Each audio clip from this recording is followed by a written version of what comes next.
இவர் என்னன்னா வெர்ஜின் ஐலண்ட்ஸ்னு ஒரு ஐலண்ட்ஸ் இருக்கு கரீபியன்ல. அங்கே ஒரு 70 ஏக்கருக்கு இவர் சொந்தமாக ஒரு தீவே வாங்குறார். சொந்தமான விமானம் வைத்திருக்கிறார், பறக்கிறார், அங்கே இங்கேன்ட்டு சொத்துக்கள் வாங்குறார். இவரோட பெரிய சிக்கல் என்னன்னா இவரை பற்றி இவர் இளம் பெண்களை 11 வயது பெண்கள், அதாவது அவர்கள் சட்ட ரீதியாக அவர்கள் மெஜாரிட்டி அடையவில்லை, அவர்கள் 18 வயதுக்குள்ள உள்ளவர்கள், அவர் வற்புறுத்தி தன்னோடு உறவு கொள்ள வைத்தார் அப்படின்ற அவர் மேலே இருக்க ஒரு புகாரும், அதற்கு பிறகு அந்த மாதிரி பெண்களை வைத்து அவர் வணிகம் நடத்தினார். i5 ஹவுசிங் அண்ட் ப்ராப்பர்ட்டிஸ் தேடுத விடுங்க, தேர்வு செய்யலாம் வாங்க. கால் 9962557557. இப்போது புதிய அறிமுகம் ஆச்சி ஹோட்டல் சாம்பார் 50 கிராம் ரூபாய் 20 மட்டுமே.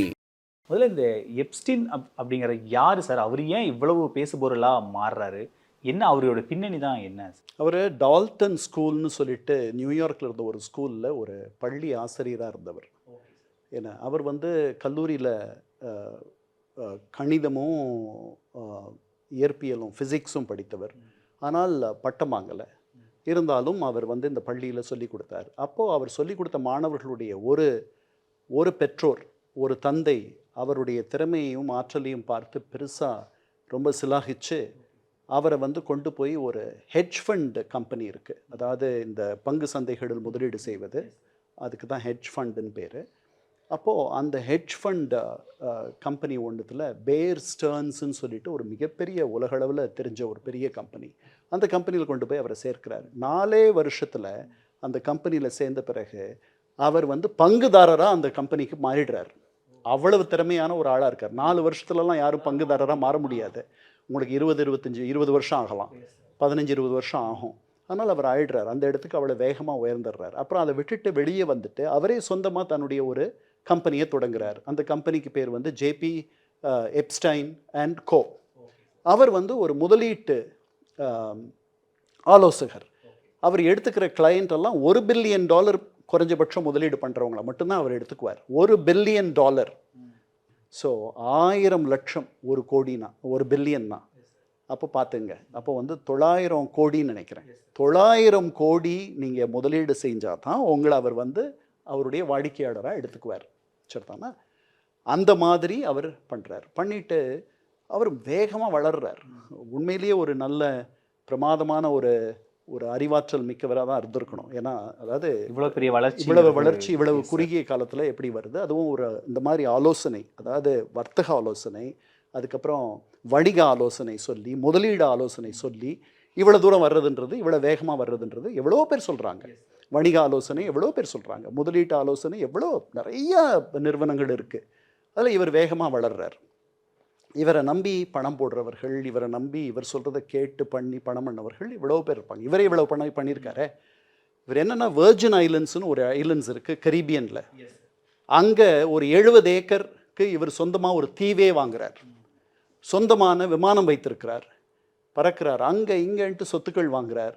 இவரோட பெரிய சிக்கல் என்னென்னா இவரை பற்றி இவர் இளம் பெண்களை 11 வயது பெண்கள், அதாவது அவர்கள் சட்ட ரீதியாக அவர்கள் மெஜாரிட்டி அடையவில்லை, அவர்கள் 18 வயதுக்குள்ள உள்ளவர்கள், அவர்களை அவருக்கு பெரிதும் பிடிக்கிறது. அவர்களை அவர் வற்புறுத்தி தன்னோடு உறவு கொள்ள வைத்தார் அப்படின்ற அவர் மேலே இருக்க ஒரு புகாரும், அதற்கு பிறகு அந்த மாதிரி பெண்களை வைத்து அவர் வணிகம் நடத்தினார். அதுக்கு மேக்ஸ்வெல் கிசை சொல்லிட்டு கூட இருந்த ஒரு அம்மா, ராபர்ட் மேக்ஸ்வெல்லுடைய மகள், அவர்கள் துணை நின்றார்கள். தொடக்கத்தில் அவங்க 2 பேருமே ஒருத்தர் விரும்பினாங்க. அதற்கப்புறம் அந்த அம்மா இந்த மாதிரி பெண்களை பிடித்து தருவது என்பது அவர்களுக்கு வேலை. இந்த பெண்களை அவர்கள் உலகத்தில் உள்ள மிகப்பெரிய செல்வந்தர்கள், மிகப்பெரிய செல்வாக்கு படைத்தவர்கள், அவர்களுக்கு கொடுத்தார்கள். இப்படியெல்லாம் அவர் மேலே குற்றச்சாட்டுகள். இந்த குற்றச்சாட்டுகள் அவங்களுடைய ஃபெட்ரல் நீதிமன்றம், அதாவது மத்திய அரசினுடைய நீதிமன்றம், மாநில அரசினுடைய நீதிமன்றம்னு இருக்கு இல்லையா? ஸோ அவங்களுடைய மத்திய அரசினுடைய நீதிமன்றத்தில் இந்த குற்றச்சாட்டுகள் எல்லாம், இந்த குற்றச்சாட்டுகளுக்கு அவருக்கு ஆயுள் தண்டனையே கிடைச்சிருக்கும். அந்த மாதிரி இருந்துச்சு. அவர் என்ன பண்ணார், அந்த ஊரில் ப்ளீ பார்கெனிங்னு ஒன்று உண்டு. அதாவது ப்ளீ பார்கெனிங் அப்படின்னா அது பேரம். அதாவது என் மேலே நீங்கள் கொலை குற்றச்சாட்டு சொன்னீங்கன்னா, நான் அரசு தரப்பு வழக்கறிஞரோட பேசி என் மேலே அதை சொல்லாதீங்க, மேன்ஸ்லாட்டர்னு மாற்றிட்டிங்கன்னா நான் அதுக்கு ஒத்துக்குவேன், நான் தான் பண்ணேன்ட்டு. மேன்ஸ்லாட்டர்னா என்னென்னா, நானே விரும்பி நானே எண்ணம் கொண்டு உங்களை கொல்றது கிடையாது. நான் வந்து ஒரு விபத்தில் உங்களை கொன்னுடுறேன், நான் வண்டி ஓட்டுறேன், உங்கள் மேலே ஏற்றி கொண்டுடுறேனே ஒழிய உங்களை கொல்லணுன்ற எண்ணம் எனக்கு இல்லை. அந்த மாதிரி எண்ணத்துக்கு மோட்டிவ்னு பேர், மென்சரியான்னு பேர் சட்டத்தில். அது இல்லாத நான் பண்ணும்பொழுது அதுக்கு பேர் மேன்ஸ்லாட்டர். ஸ்லாட்டர்னால் வந்துட்டு ஆடு மாடு வெட்டுறதுக்கு பேர் தான் ஸ்லாட்டர். மேன்ஸ்லாட்டர்னா ஒரு மனிதனை நீங்கள் அந்த மாதிரி கொன்னுட்டீங்க, ஆனால் வேணும்னு கொல்லலை, அந்த எண்ணம் உங்களுக்கு இல்லை. அது மாதிரினா அப்போது நீங்கள் வேணும்னு அந்த மோட்டிவோடு கொண்டீங்க அப்படின்னா அது படுகொலை. அந்த கொலைக்கு வந்துட்டு ஒரு 30 ஆண்டுகள்னு வச்சுக்குவோம். மேன்ஸ்லாட்டருக்கு 7 வருஷம் இருக்கும் அல்லது 10 வருஷம் இருக்கும். அதுக்கு நீங்கள் நான் அதை பண்ணேன்னு ஒத்துக்குவீங்க. அதுக்கு பேர் தான் ப்ளீ பார்கெனிங். அந்த மாதிரி அவர் வந்து என்ன பண்ணார், ஃபெட்ரல் கோர்ட்டில் இருந்ததெல்லாம் மாநில கோர்ட்டு அவங்களோட பேசி 18 மாதங்கள் அவருக்கு தண்டனை வாங்கிக்கிட்டார். அந்த 18 மாதங்கள்லேயும் அவர் எப்படின்னா 12 மணி நேரம் அவர் தினசரி வெளியில் இருக்க முடியும். அவர் போய் அவருடைய ஆஃபீஸ் போய் அவர் என்னெல்லாம் பண்ணணுமோ அதெல்லாம் பண்ண முடியும். பண்ணிவிட்டு அப்புறம் இரவு மட்டும் அவர் ஜெயிலுக்கு வந்துடணும். அந்த மாதிரி இருந்தார். அதுக்கப்புறம் அவரை பற்றி நிறைய தெரிய அவர் செக்ஸ் ஒஃபெண்டராக எப்போ அவர் வந்து 2008 அவரை செக்ஸ் ஒஃபெண்டர்னு கன்விக்ட் பண்ணிடுறாங்க. பண்ண உடனே அதற்கு பிறகும் கூட அவருடைய செல்வாக்கு கொஞ்சமும் மங்கவில்லை. அவருடைய அந்த தீவுக்கு வந்துட்டு அவர் பல கேளிக்கை விருந்துகள் தந்திருக்கிறார், பல பெண்களை பலருக்கு அறிமுகப்படுத்தி இருக்கிறார்.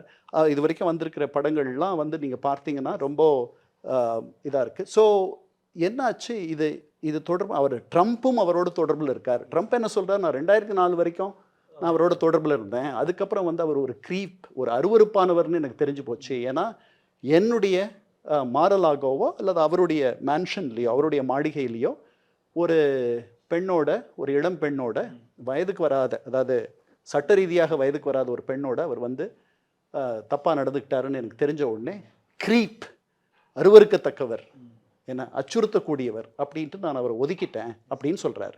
அதுக்கப்புறம் நான் அவரோட ஒரு தடவை 2 தடவை தான் அவருடைய விமானத்தில் போயிருக்கேன் அப்படின்னு சொல்லியிருக்கார். ஆனால் இப்போ நமக்கு வந்திருக்க இது ட்ரம்ப் அவரோட தொடர்புடையவர் அப்படின்னு.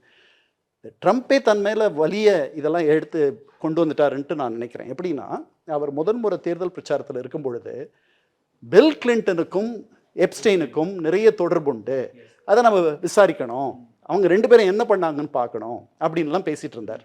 சொல்லுவானா இப்போ பில் கிளின்டன் போய் பில் கிளின்டனும் அவருடைய மனைவி ஹிலரி கிளின்டன் 2 பேரும் காங்கிரஸ் முன்னாடி போய் அவர்கள் தங்களுடைய வாக்குமூலத்தை தருவதற்கு அவர்கள் இசைந்திருக்கிறார்கள் முதன்முறையாக. நேற்று இது நடந்தது. அதுக்கு முன்னாடி இந்த மாதிரியெல்லாம் அவர் பேசியிருக்கார் அவர் ஆட்சிக்கு வந்த உடனே. ஆனால் அது தொடர்பான நிறைய பல கோர்ட்டுகளில், பல நீதிமன்றங்களில் இந்த எப்ஸ்டைன் பற்றிய வழக்கு இருக்குது. அதனுடைய மொத்த பத்திரங்கள், அந்த மொத்த தாள்கள், அந்த மொத்த டாக்குமெண்ட்ஸ், ஆமாம், அது தொடர்பான பேப்பர்ஸ் எல்லாம் நீங்கள் பார்த்தீங்கன்னா 6 மில்லியன், அதாவது 60 லட்சம் பத்திரங்கள், 60 லட்சம் சான்றுகள், 60 லட்சம். அதில் வந்துட்டு இந்த 60 லட்சத்தில் இது வரைக்கும் அவங்க வெளியில் டிபார்ட்மெண்ட் ஆஃப் ஜஸ்டிஸ் இதை வெளியிடணும்னு சொன்னாங்க. தொடக்கத்தில் அவங்க கொஞ்சம் மெதுவாக வெளியிட்டாங்க. வெளியிட்டதில் பெருசாக எதுவும் ட்ரம்ப்பை பற்றி முதல்ல என்ன தெரிய வந்துச்சுன்னா, ட்ரம்ப் வந்து அவர் சொன்ன அளவுக்கெல்லாம் அங்கே போகல, அதை விட அதிகமாக பலமுறை அவர் அந்த விமானத்தில் பயணம் பண்ணியிருக்காரு அப்படின்னு தெரியுது. அதுக்கப்புறம் ட்ரம்ப் ஒரு 4-5 பெண்களோட நிற்கிறது, அவர் வந்து இடுப்பில் ஒரு பெண்ணோட வளைச்சு, ஆனால் எந்த தப்பும் நடக்கலை அப்படின்ட்டு அவங்க தொடர்ந்து சொல்லிகிட்டே இருக்காங்க. நாங்கள் 2004 அவரோட தொடர்பு இல்லைன்றாரு. இது வரைக்கும் வந்திருக்கிற டாக்குமெண்ட்ஸ் எல்லாம் நீங்கள் பார்த்தீங்கன்னா அந்த மாதிரி எதுவும் 2004 மேலே அவருக்கும் இவருக்கும் தொடர்பு இருந்ததா இல்லை. இப்போது தொடக்கத்தில் டிபார்ட்மெண்ட் ஆஃப் ஜஸ்டிஸ், அவங்களுடைய நீதித்துறை இதை வெளியிட்டுட்டே இருந்துச்சு. முதல்ல FBI பண்ணணும்னு சொன்னார், அதுக்கப்புறம் சொன்னாங்க, அதுக்கப்புறம் ஒரு தயக்கம் வந்துச்சு. எல்லாரும் ட்ரம்ப்பினுடைய ஆதரவாளர்களே அவர்களே வந்து இப்போ ரொம்ப ஆர்வமாக இதை வெளியிடணும்னு சொன்னார். ட்ரம்ப் வந்துட்டு அதில் ஒன்றும் இல்லைன்ற மாதிரி சொல்லிட்டு அதை எவ்வளோ முடியுமோ தடுக்க முயற்சி பண்ணிட்டு இருந்தார். அதுக்கப்புறம் அந்த கோரிக்கை ரொம்ப வலுத்த உடனே சரின்ட்டு அவர், எனக்கு ஒன்றும் இல்லை, நீங்கள் பாருங்கள், அதில் ஒன்றுமே இல்லை, நான் வெளியிடுறேன், எல்லாத்தையும் வெளியிட சொல்கிறேன்னு சொல்லிட்டார். ஆனால் அவர் இதை வந்து தானாகவே சொல்லவில்லை. எப்படின்னா, இதுக்கு 2 காங்கிரஸ்மென், அந்த ஊரினுடைய மக்களவை உறுப்பினர்கள், அதில் ஒருத்தர் வந்து இந்திய வம்சாவழி, ரோ கன்னான்னு பேர், அவர் பஞ்சாபை சேர்ந்தவர், அவர் கலிஃபோர்னியாவில் MP இருக்கார். அவரும் இன்னொருத்தரும் சேர்ந்து இந்த டிபார்ட்மெண்ட் ஆஃப் ஜஸ்டிஸ் அவங்க எல்லாம் டெமோக்ராட்டிக் கட்சியை சேர்ந்தவர்கள், ஜனநாயக கட்சியை சேர்ந்தவர்கள், அவர்கள் எதிர்க்கட்சி. அவர்கள் இதை ஏதோ மறைக்கிறார் ட்ரம்ப், இதில் நிறையா மறைக்கிற. அப்புறம் ரெண்டாவது அந்த பெண்களுக்கெல்லாம் வந்து நாம் வந்து அவர்களுக்கு வந்து ஒரு இதுக்கு வந்து ஒரு க்ளோஷர், ஒரு நிறைவு, ஒரு முடிவை கொண்டு வரணும். அப்போ இந்த ஏன்னா எப்ஸ்டைன் தற்கொலை பண்ணிக்கிறார். எப்ஸ்டைன் அவர் இறந்து போயிட்டதுனால, ஆனால் அவரோட தொடர்புடைய பல பேர் இருக்காங்க. அந்த அம்மா மேக்ஸ்வெல் உயிரோடு இருக்கு. அந்த அம்மாவும் வந்து காங்கிரஷனல் டெஸ்டிமோனிக்கு அதுவும் வந்து அந்த அம்மா கொடுத்தாங்க. ஸோ மற்றவர்களும் பிடிபடணும். 2 பேர் மட்டும்தான் பிடிபட்டிருக்காங்க. அதில் ஒருத்தர் தற்கொலை பண்ணிக்கிட்டாரு. அந்த அம்மா வந்து நான் வந்து நடந்ததெல்லாம் சொல்கிறேன், என்ன பண்ணுறேன், நான் ரொம்ப வருத்தப்படுறேன், எத்தனை பெண்களுக்கு நான் எவ்வளோ தீங்கு இழைச்சிட்டேன், நாங்கள் 2 பேரும் சேர்ந்து எவ்வளோ தீங்கு இழைச்சிட்டோம், நான் வருத்தப்படுறேன் அப்படின்லாம் அந்த அம்மா சொல்லிட்டாங்க. இதுக்கிடையில் மற்றவர்களையும் பிடிக்கணும் அப்படின்னு சொல்லிட்டு இவங்க 2 பேரும் காங்கிரஸில் ஒரு சட்டத்தையே கொண்டு வந்தார்கள். அது டிசம்பர் 19க்குள்ள அந்த சட்டம் நிறைவேறின உடனே அதுக்கப்புறம் தான் ட்ரம்ப் வந்து எல்லாத்தையும் நான் கொடுக்க தயாராக இருக்கேன்னு சொன்னார். டிசம்பர் 19க்குள்ள எல்லாம் 60 லட்சம் டாக்குமெண்ட்ஸும் வெளியே வரணும், 60 லட்சம் பதிவுகளும் வெளியே வரணும்ட்டு அந்த சட்டம் சொல்லுச்சு. ஆனால் இன்னைக்கு வந்து ஃபெப்ரவரி 3. அதனால் டிசம்பர் 19லேருந்து கிட்டத்தட்ட 6 வாரங்களுக்கு பிறகு தான், தாமதமாகத்தான் இது வந்திருக்கு. முழுமையாக 60 லட்சமும் வரலை, 35 லட்சம் பேப்பர்ஸ் தான் வந்திருக்கு. இந்த நேற்று வெளியிட்ட பேப்பர்ஸில் நேற்று மட்டுமே அவர்கள் 3 மில்லியன் 30 லட்சம் பேப்பர்ஸை வெளியிட்டிருக்காங்க. அதில் 2000 வீடியோ, அப்புறம் புகைப்படங்கள் 18,000மோ என்னமோ. இதெல்லாம் பார்க்குறதுக்கு எவ்வளவு நேரம் இருக்கும். ஏன் மீதியை நீங்கள் வெளியிடல? 25 லட்சம் டாக்குமெண்ட்ஸ் இன்னும் இருக்குது, ஏன் வெளியிட மாட்டேன்றீங்கன்னா நீதித்துறை சொல்லுது அது வந்து விக்டிம்ஸ், அவர்களை காப்பாற்றுகிறது தான். இது ரொம்ப சிம்பிள், வேற ஒன்றும் கிடையாது அப்படின்னு அவங்க சொல்கிறாங்க. அந்த அளவுக்கு சிம்பிள் கிடையாது. பாதிக்கப்பட்டவர்களே என்ன சொல்கிறாங்க, மீதி 25 லட்சம் டாக்குமெண்ட்ஸையும் நீங்கள் வெளியிடுங்க, நாங்கள் அதை பார்க்கணும், அப்போ தான் உண்மை தெரியும் அப்படின்றாங்க. இதுக்கிடையில் இதெல்லாம் நம்ம பார்க்கும்பொழுது நம்முடைய இந்தியா தொடர்பாக அதில் நிறைய பதிவுகள் இருக்குது. அதுதான் சர்ச்சையாக மாறி இருக்கு. அதனால் இந்தியா தொடர்பாக என்ன பதிவுகள் இருக்குன்னா, 2017 அனில் அம்பானி, நம்முடைய 2 அம்பானி சகோதரர்களில் பெரிய அளவில் அங்கே போயிருக்காங்க. வெளியே வராத இன்னொரு அம்பானி, ஏன்னால் அவர் இந்த 2 பேரில் ஒரு மூத்தவர் தான், முகேஷ் அம்பானி தான் நம்ம எல்லாருக்கும் தெரிஞ்சவர். அவர் தான் மிகப்பெரிய வெற்றிகளையும் செல்வத்தையும் ஈட்டுபவர். இவர் அனில் அம்பானியை பற்றி நம்மெல்லாம் மறந்துட்டோம். 2017 அதாவது எப்ஸ்டீன் தான் முதல்ல தொடர்பு கொள்கிறார் இவரை. இவருடைய இமெயிலை, இவருடைய தொடர்புகளை வேற ஒருத்தர்கிட்ட வாங்குறார், அவரை கேட்டு தரார். அவர் கொடுத்த உடனே அதுக்கப்புறம் அவர் எழுதுறார். அதெல்லாம் இன்னைக்கு வெளியிட்டிருக்காங்க. அதை நீங்கள் பார்த்தீங்கன்னா அதில் என்ன இருக்குது அப்படின்னா, அனில் அம்பானி சொல்கிறார், லீடர்ஷிப் அதாவது தலைமை அதிபர் ட்ரம்பை சந்திப்பதற்காக விரும்புகிறது, அதற்கும் உங்களுடைய உதவி தேவை. நான் முன்னாடியே சொன்ன பின்புற வாசல் வழியாக எப்போவுமே சிலதெல்லாம் நடக்கும் அந்த மாதிரி. அப்போ அவர் அங்கேருந்து எழுதுகிறாரு, you should meet with Steve பேனன்றது வந்து குடியரசுக் கட்சியினுடைய ஒரு வியூக அமைப்பாளர். சரிதானா? அவர் வந்து 2017 ஒரு 8 மாதம் ட்ரம்ப்போட அதிகாரப்பூர்வமாகவே வெள்ளை மாளிகையில் வேலை பார்த்தார்.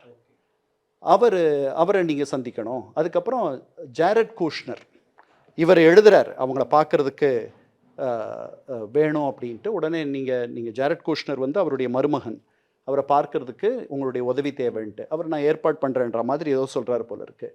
அவரே சொல்கிறாரு, ஸ்டீவ் பேனனையும் நீங்கள் பார்க்கணும், உங்களை மாதிரி அவரும் வந்து சீனாவை ஒரு அச்சுறுத்தல் நாடாக பார்க்குறாரு அப்படின்ட்டு எழுதுகிறாங்க. இது மேலே போயிட்டுருக்கு. அப்போது இதை வந்து நம்முடைய வெளியுறவுத்துறை வந்து இதுக்கு சுத்த அபத்தம், இது வந்து பதில் சொல்ல முடியாதுன்னு சொல்லி. ஆமாம், இது வந்து ஒரு குற்றவாளி, அதாவது மறைந்து போனவர், இப்போ அவர் தான் இறந்துட்டார் இல்லையா, என்ன வேணாலும் யார் வேணாலும் சொல்லலாம், குற்றவாளி. அவர் வந்து அவருடைய விரக்தியில் எழுதியது இதுக்கெல்லாம் இதே தான் ட்ரம்ப்பும் சொல்கிறாங்க. இது வந்து ஒரு குற்றவாளி, அப்புறம் அவர் எழுதுனது வேறு யாருக்கோ, எங்களுக்கும் அவங்களுக்கும் சம்மந்தம் இல்லை, அந்த மாதிரிலாம் எல்லாரும் சொல்லிட்டு இருக்காங்க. இது நம்ம ஊரில் இருக்கிற இந்த செய்தி. இதில் ஒரு இடத்துல எப்ஸ்டீன் வந்து அனில் அம்பானிக்கு ஆறுதல் சொல்கிறாரு, நீங்கள் வந்துட்டு மனசு திடப்படுத்திக்கிங்க, எதுக்குன்னு சரியாக தெரியல, திடப்படுத்திங்க. உங்கள் அப்பா வந்து இந்த மாதிரி அவரே சொந்தமாக வளர்ந்தவரா, அல்லது அவருக்கு யாரையாவது அவருக்கு யாராவது ஆலோசனை சொன்னாங்களா, அவருக்கு யாராவது வந்துட்டு ஆறுதல் சொல்லுவாங்களா? My father is his own guru அப்படின்னு இவர் எழுதுறாரு திருபாய் அம்பானியை பற்றி. அதனால் இதெல்லாம் நம்ம உள்ள நிறைய போய் பேசலாம். இது என்ன தெரியும், இதே மாதிரி வந்து இன்னைக்கு இருக்கிற பிரிட்டிஷ் அரசர் இருக்கார் இல்லையா, அவருடைய தம்பி ஆண்ட்ரூ வென்சர், அவர் இப்போ வந்திருக்க இந்த 18,000 படங்களில் அவர் வந்து நான் எந்த குற்றமும் பண்ணலைன்ட்டு இது வரைக்கும் இந்த படங்கள் செய்திகள் பில் கிளின்டன் உட்பட எல்லாருமே எந்த தப்பும் நாங்கள் பண்ணலைன்னு சொல்கிறாங்க. இதில் இந்த ஊடகங்களில் வர செய்திகள்லேயும் கூட இந்த ஊடகங்கள் இந்த படங்களை வெளியிடும் போதும் சரி, அவர்கள் வந்து இந்த செய்திகளை தொகுத்து அளிக்கும் போதும் சரி, இவர்கள் இதெல்லாம் வந்து இவர்கள் ஏதோ தவறு செய்தார்கள் என்று அர்த்தமில்லை அப்படின்ட்டு ஒரு வரி எழுதிடுறாங்க. பிபிசியிலிருந்து நியூயார்க் டைம்ஸ் வரைக்கும் எல்லாருமே. ஆனால் இவர் மண்டியிட்டு இவருடைய அதாவது ஒரு விலங்கு மாதிரி கையும் காலையும் கீழே வைத்து ஒரு பெண் மீது அவர் வைத்திருப்பது அந்த படம் வெளியாயிருக்கு. அதனால் இன்னும் பல அந்த பெண்கள் அவங்களுடைய கண்களெல்லாம் அவங்க மூடிடுறாங்க. ஏன்னா அவங்களுடைய ஐடென்டிட்டி அவங்களுடைய ப்ரைவசி, அவங்களுடைய அந்தரங்கம் பாதிக்கப்படக்கூடாதுன்றதுனால, அடையாளம் கெட்டு போயிடக்கூடாதுன்றதுனால. ஸோ அவர் அந்த மாதிரி அவங்களுக்குள்ளே இருக்க அந்த இமெயில் தொடர்புகள்லாம் நீங்கள் பார்த்தீங்கன்னா, ஸ்லேடையில் அவங்க எழுதினாலும் கூட, சங்கேத பாஷையில் எழுதினாலும் கூட அவங்க என்ன எழுதுறாங்கன்னு தெரியுது. அனில் அம்பானியே என்ன எழுதுறாரு, சாப்பாட்டுக்கு பிறகு என்ன டிசர்ட் அப்படின்னு எழுதுறாரு. அப்போது இதை வந்து 2 விதமாக யூகிச்சுக்கலாம் என்னன்ட்டு. நான் பாரிஸ் வந்து உங்களை பார்க்க வரேன், பட் பாரிஸில் என்ன டிசர்ட் இருக்கும் சாப்பாட்டுக்கு பிறகு அப்படின்றாரு. அதுக்கப்புறம் இந்த நம்ம சொன்ன ஆண்ட்ரூ வென்சர் இருக்கார் இல்லையா, நம்முடைய பிரிட்டிஷ் சார்ல்ஸ் அரசருடைய தம்பி, அவருக்கு அவருடைய அரச பதவி இதெல்லாம் எடுத்துட்டாங்க. அவருடைய அரச பட்டம் அதெல்லாத்தையும் அவரை நீக்கிட்டாங்க. அவரை காங்கிரஸில் போய் அவர் வாக்குமூலம் தரணும் அப்படின்ற அவர் மேலே பெரிய அழுத்தம் இருந்துகிட்டே இருக்குது. அவர் இது வரைக்கும் எதுவும் பண்ணலை, இது வரைக்கும் எந்த தப்பும் நடக்கலைன்னு சொல்கிறார். அவருடைய விவாகரத்தான மனைவி சேரா ஃபெர்குசன், அந்த அம்மையார் வந்துட்டு எனக்கு கிடைச்ச மிக மிக நெருக்கமான ஒரு சகோதரர் நீங்கள் அப்படின்ட்டு எப்ஸ்டீனுக்கு எழுதுறதும், அதுக்கப்புறம் வந்துட்டு அந்த அம்மா ஒரு நேரத்தில் அவர்கிட்ட $20,000 $20,000 பவுண்டோ என்னமோ எனக்கு வேணும், நான் வந்து வாடகை கட்ட முடியல, எனக்கு ஏதாவது யோசனை சொல்ல முடியுமா அப்படின்னு அந்த அம்மா எழுதுறது. அதுக்கப்புறம் வந்து மேரி மீ, என்னை திருமணம் செய்து கொள்ளுங்கள் அப்படின்னு எழுதுறது. இதெல்லாம் இருக்குது. அந்த அம்மா அதை எப்படி ரசிக்க போகுதுன்னு தெரியல, அந்த அம்மா எப்படி பதில் சொல்ல போகிறாங்கன்னு தெரியல. இதுக்கு முன்னாடி வந்துட்டு அந்த அம்மா நான் நாணுகிறேன், நான் வெட்கப்படுகிறேன், இந்த மாதிரி ஒருத்தரோட நான் தொடர்பில் இருந்தேன் அப்படின்னு அந்த அம்மா சொல்லிட்டாங்க. இந்த புதுசாக நேற்று வந்ததுக்கு அந்த அம்மா இன்னும் ரியாக்ட் பண்ணல, விமர்சனம் சொல்லலை. இதுக்கிடையில் நார்வீஜியனுடைய பட்டத்து இளவரசி அந்த அம்மா வந்து இதெல்லாம் வந்து அவர் குற்றவாளின்னு தெரிஞ்ச பிறகு இதெல்லாம் இந்த அம்மா ஆண்ட்ரூ வென்சருடைய மனைவி, முன்னாள் மனைவி சேரா ஃபெர்குசன், அவருடைய வீட்டில் நியூயார்க்கில் 4 நாள் போய் தங்குறாங்க குற்றவாளின்னு தெரிஞ்ச பிறகு. அவர் அங்கே அந்த வீட்டில் இல்லை அன்னைக்கு, அதனால் 4 நாள் போய் தங்குறாங்க. அவருடைய விருந்தோம்பலை ஏற்றுக்கொள்கிறார்கள். இந்த நார்வேவுடைய பட்டத்து மெட்டே மெரிட்ன்ற அந்த அம்மாவுடைய பேருன்னு நினைக்கிறேன், அந்த அம்மையார் வந்து தொடர்ந்து இவங்களோட எழுதுகிறாங்க. நல்லா தெரியுது இவர் குற்றவாளின்ட்டு. அப்போ சொல்கிறாங்க, I googled, it is not very nice, it is not very pretty. நான் கூகுள் பண்ணி பார்த்தேன் உன்னை பற்றி வந்த தகவல்கள்லாம் ஒன்றும் பெரிய லட்சணமாக இல்லை, அழகாக இல்லை அப்படின்னு அந்த அம்மா எழுதுகிறாங்க. அந்த அம்மா இதற்கு முன்பாகவே புவர் ஜட்ஜ்மெண்ட், நான் தவறாக கணித்து விட்டேன் அப்படின்னு சொல்லியிருக்காங்க. நேற்று அந்த நாட்டினுடைய பிரதமர் அவங்க தவறாக கணிச்சிட்டாங்கன்னு சொன்னது நான் ஒத்துக்கிறேன் அப்படின்ட்டு. இது பொதுவாக அவர்களுடைய அரச குடும்பத்தை, அவர்களுடைய அரசியல்வாதிகள், அவர்களுடைய பிரதமர்கள், அவர்கள் யாரும் எதுவும் அவர்கள் தொட முடியாத ஒரு உயரத்தில் ரொம்ப பெரிய இடத்துல இருக்காங்க. அந்த அம்மாவுக்கு இன்னொரு பெரிய கஷ்டம் என்னென்னா, அந்த அம்மாவுக்கு தன்னுடைய முதல் திருமணத்தின் மூலமாக ஒரு பையன் இருக்கான். அவனுக்கு 30-32 வயது. அவன் மேலே பல குற்றச்சாட்டுகள் இருக்குது. அதில் பல குற்றச்சாட்டுகளில் மிக முக்கியமானது வந்து கற்பழிப்பு குற்றச்சாட்டுகள். அந்த விசாரணையும் அந்த நீதிமன்ற விசாரணை இப்போ நடந்துகிட்ருக்கு. அதுக்கிடையில் இது வந்திருக்கு. இதில் அந்த அம்மா எழுதியிருக்கிறதெல்லாம் வந்துட்டு, அதாவது இந்த இமெயில் எக்ஸ்சேஞ்சஸ் இருக்கு இல்லையா, பரிவர்த்தனை, அதெல்லாம் நீங்கள் பார்த்தீங்கன்னா அனில் அம்பானி அதாகட்டும் அல்லது மற்றவர்களாகட்டும், அதாவது இந்தியர்களும் மற்றவர்களும் எப்படியெல்லாம் இந்த வெள்ளை மாளிகையை அணுகுவதற்கு எப்படியெல்லாம், அதில் இன்னொரு செய்தி இருக்குது, அதாவது அவர் வந்து இந்த இமெயிலுக்கு பிறகு பிரதமர் அங்கே போகிறார், நம்முடைய பிரதமர் போகிறார். அதுக்கப்புறம் இஸ்ரேலுக்கும் போகிறார். அதுக்கப்புறம் ஒரு இமெயில் இருக்குது எப்ஸ்டீன் கிட்டேருந்து. இஸ்ரேலில் வந்துட்டு வெள்ளை மாளிகையினுடைய ஆலோசனையை கேட்டு அவர் நடந்து கொண்டது அவருக்கு எவ்வளவு பலனளித்திருக்கிறது பார்த்தீர்களா அப்படின்ட்டு ஒரு இமெயில் இருக்குது. ஏன்னா அது என்னென்னா, இஸ்ரேலுக்கு வந்து கத்தாரிகள் வந்து போதுமான அளவுக்கு அவர்கள் தீவிரவாதத்தை எதிர்க்கவில்லை, பயங்கரவாதத்தை எதிர்க்கவில்லைன்ட்டு. நாம் கத்தாரோட ஒரு உறவு வச்சுருக்கோம். நாம் அங்கே வந்து அவங்களுக்கு அதை சொல்லி அவர்களை அந்த வழிக்கு திருப்பணும் அப்படின்றது இஸ்ரேலியர்களுடைய எண்ணம். நீங்கள் அதை பண்ணுங்கன்ட்டு வெள்ளை மாளிகையிலிருந்து நமக்கு ஆலோசனை வந்ததாக அந்த ஒரு துணி இருக்குது. இதெல்லாம் இது எவ்வளோ தூரம் உண்மை, இதில் எவ்வளோ தூரம் உண்மை இருக்குது, உண்மை இல்லைன்றது நமக்கு தெரியாது. ஆனால் ஒன்று மட்டும் உண்மை, செல்வாக்கான ஒரு இடத்துல இருக்கக்கூடிய பல பேர் எவ்வளவு கீழிறங்கி நடந்து கொண்டு இருக்கிறார்கள்.